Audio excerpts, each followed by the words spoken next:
What's good? It's Woog. Please like the video, subscribe to the channel if you were into the fight talk. We have Derek Chisora, 32 wins and 12 losses, taking on Kubrat Pulev, 29 wins and 2 losses. This is a quality heavyweight fight. I can't say it has any title implications, even though both of these guys are former title challengers.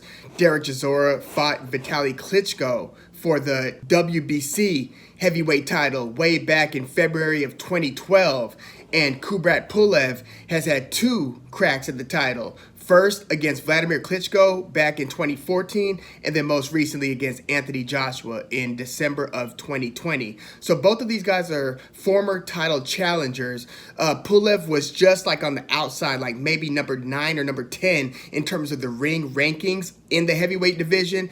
And Derek Chisora wasn't a top 10 anytime recently, but he's coming off of back-to-back fights with a top 6, top 7 heavyweight in Joseph Parker. The first of those 2 fights was much closer than the second. The second one was pretty much Joseph Parker, really beating Chisora down over the course of several rounds. But in the first fight, many thought that Chisora deserved perhaps a decision win over Joseph Parker, who's known to fight many close fights versus either elite or near elite competition, including, Joseph Parker also has been known to kind of fight down to his competition at times as well. But these are 2 quality heavyweights. They're both up there in age. Kubrat Pulev is 41 years old. Derek Chisora is 38 years old. So this is pretty much a kind of a must-win fight for each of these guys to maintain relevancy in the division. In fact, I think Eddie Hearn said that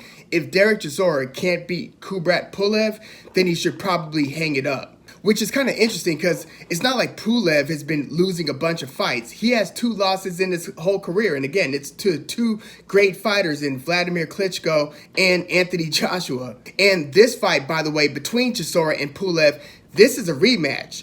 Pulev beat Derek Chisora the first time they had fought back in 2016, and he beat him via split decision win. So Pulev already has a win over Derek Chisora. He's also beaten Hughie Fury. He's got some good wins in his career. He's beaten stopped an aging Samuel Peter, way post-prime Samuel Peter, but still. He also beat former title challenger Tony the Tiger Thompson back in 2013. So Pulev does have some good wins. He's beaten Alexander Dimitrenko as well. And most recently, on one of those Triller cards, this is just a couple of months ago in May, Kubrat Pulev actually beat, I wouldn't say a surging Jerry Forrest, but I'd say a thought to be underrated Jerry Forrest, who had decision draws against both Zhang Li, that's the very big fighter from China who was just supposed to be fighting Philip Hrgovic.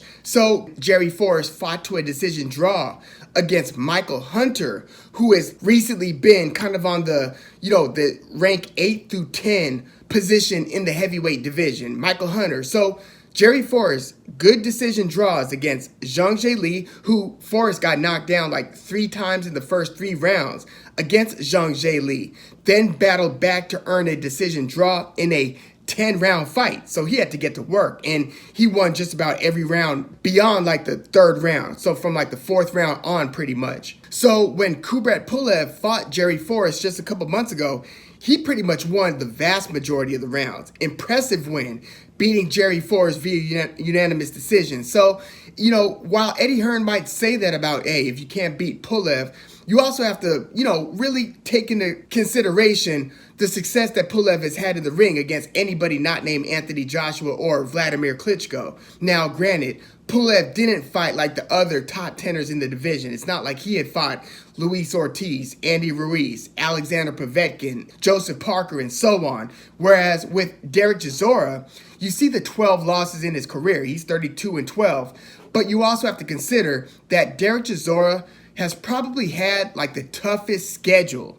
And correct me if I'm wrong. If you could think of a fighter in the past 8 to 10 years who's had a tougher schedule than Derek Chisora, let me know. But it seems to me that he has had it tougher than just about anybody in recent memory when you think about his fight-by-fight opponent quality. This is somebody who, yes, he has 12 losses, but he's fought Tyson Fury twice. He's fought Dillian Whyte twice. Most recently, he's fought Joseph Parker twice. He fought Alexander Usyk. He fought Kubrat Pulev. He, again, challenged Vitali Klitschko for the title back in 2012. So he's fought Vitali Klitschko. He's fought David Haye. Got knocked out in the 5th round against David Haye. He fought and lost a close, controversial split decision to Robert Helenius. Very close fight. Fought him back in 2011. So, yes, he has a lot of losses, more than 10 to his career. But look at the guys that he's fought. And if you take your favorite heavyweight, outside of maybe Tyson Fury, these guys would have more losses in their career if they fought the level of competition that Derek Chisora has fought, including Kubrat Pulev. So he wouldn't just have 2 losses if he had Derek Chisora's schedule. So yeah, Derek Chisora is on a 3-fight losing streak, 2 against Joseph Parker and then 1 against Alexander Usyk, which was actually a very close and competitive fight.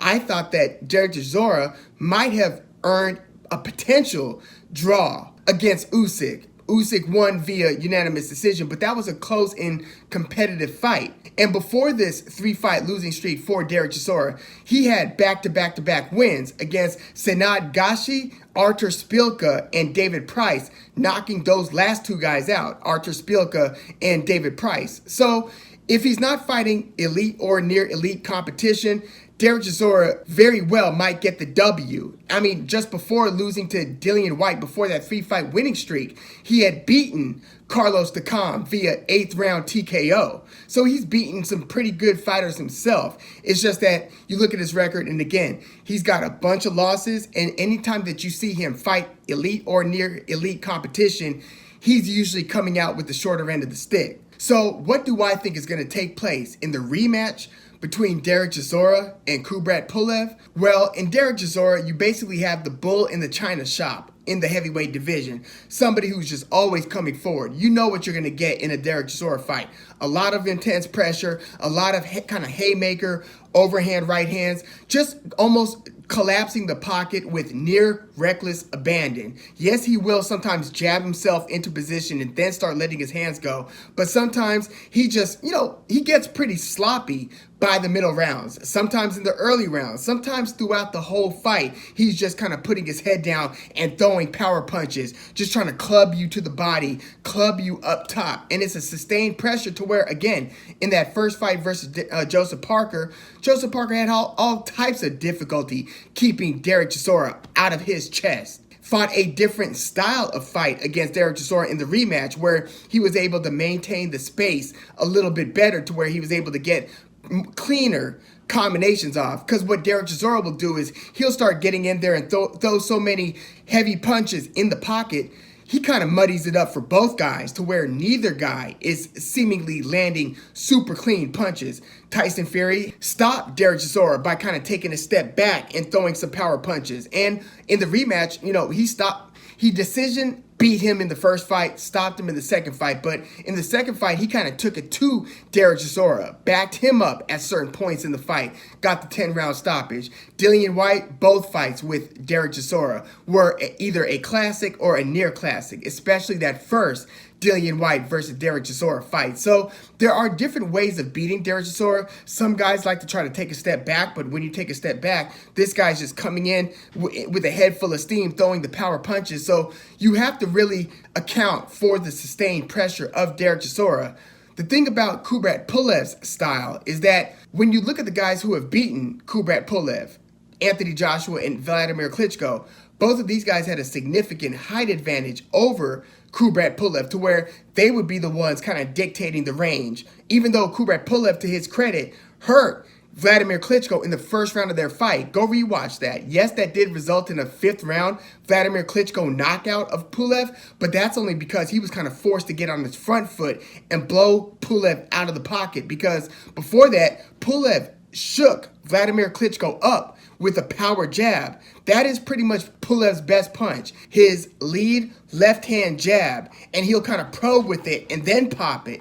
If you look at the first fight between Chisora and Pulev, that was what Pulev was using so effectively. It's like Derek Chisora can jump into the pocket, but if you constantly have that left hand out there probing and then popping, you are kind of making Derek Chisora have to move his head a little bit and figure out ways of getting in there, or else he's going to be walking into a powerful jab. Again, I implore you to take a look at that Klitschko versus Pulev title defense, because Pulev hurts Klitschko with the jab, where he got Klitschko to kind of shake up and do that thing where both of his arms kind of go up. Wladimir Klitschko, we've seen him in that position a few times.